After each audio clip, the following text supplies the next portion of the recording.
यह डिक्टेशन 85 शब्द प्रति मिनट की स्पीड से बोला जाएगा। तो चलिए शुरू करते हैं। डिक्टेशन शुरू होगा 5 सेकंड बाद। स्टार्ट। इस प्रकार संपूर्ण अभियोजन साक्ष्य का विश्लेषण करें तो प्रकरण की परिवादिया PW1 सुमन अभियोजन की पूर्ण रूप से पक्षद्रोही घोषित हुई, जिसके द्वारा अपने सुरपुरा स्थित घर के बाहर सुभाष द्वारा बोलचाल करने पर गांव वालों के सिखावे में आकर मुकदमा दर्ज करवाए जाने का कथन करती है।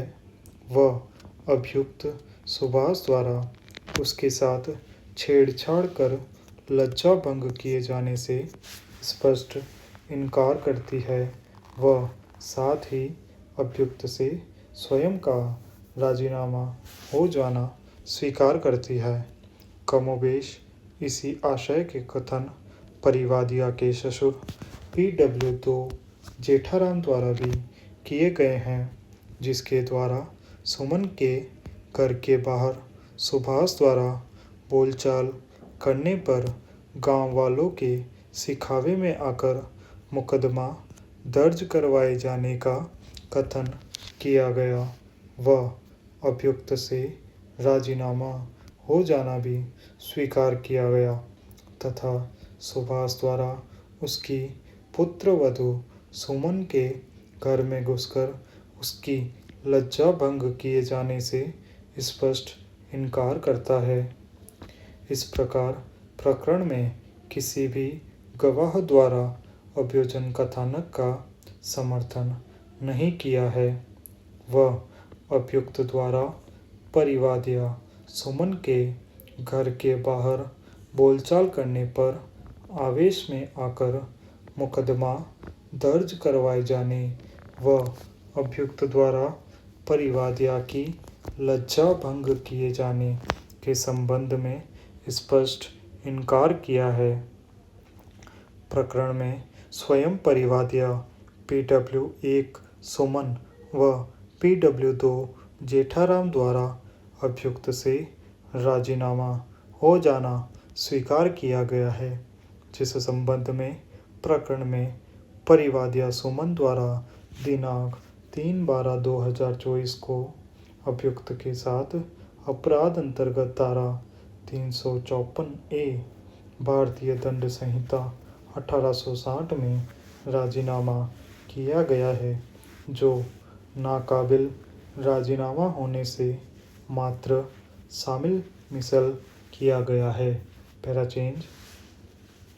उक्त गवाहन के अतिरिक्त प्रकरण के शेष गवाहन मात्र औपचारिक गवाहन हैं, जिनकी साक्ष्य अभियोजन कथानक को कोई विशेष संबल प्रदान नहीं करती है। ऐसे में न्यायालय की विनम्र राय में परिवादी पक्ष द्वारा अभियोजन कहानी का समर्थन नहीं करने व पक्षकारों के मध्य राजीनामा होने से अन्य साक्षीगण को तलब किए जाने का कोई औचित्य नहीं रह जाता है एवं अन्य कोई पुष्टिकारक साक्ष्य पत्रावली पर उपलब्ध नहीं है।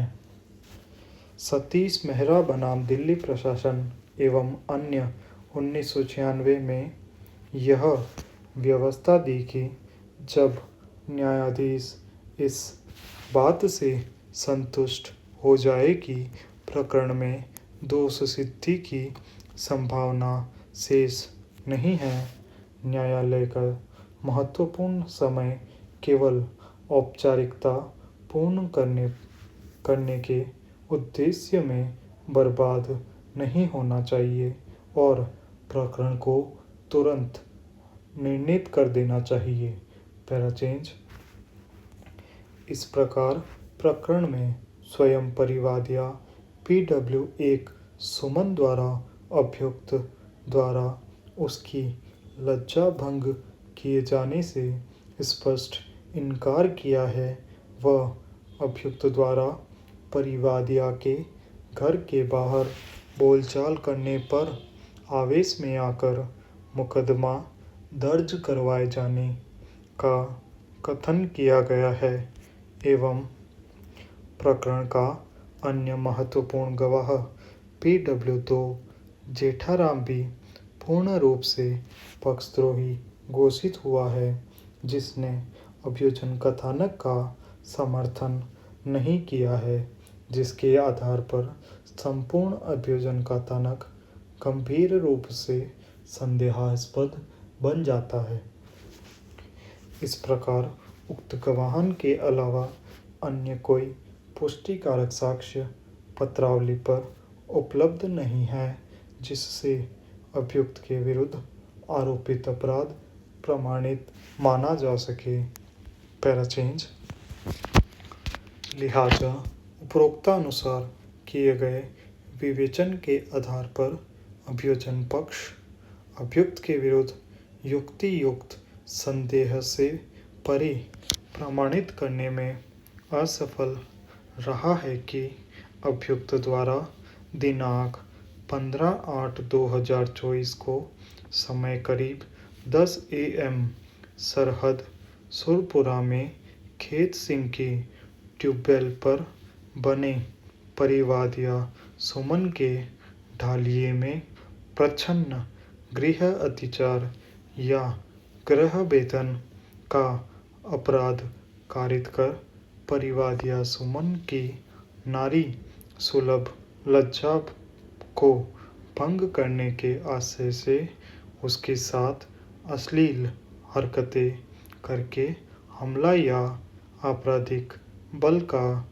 प्रयोग कर परिवादिया की इच्छा के विरुद्ध अवांछनीय शारीरिक संपर्क बनाने एवं लैंगिक आभासी टिप्पणियां कर उसे उत्पीड़ित किया हो।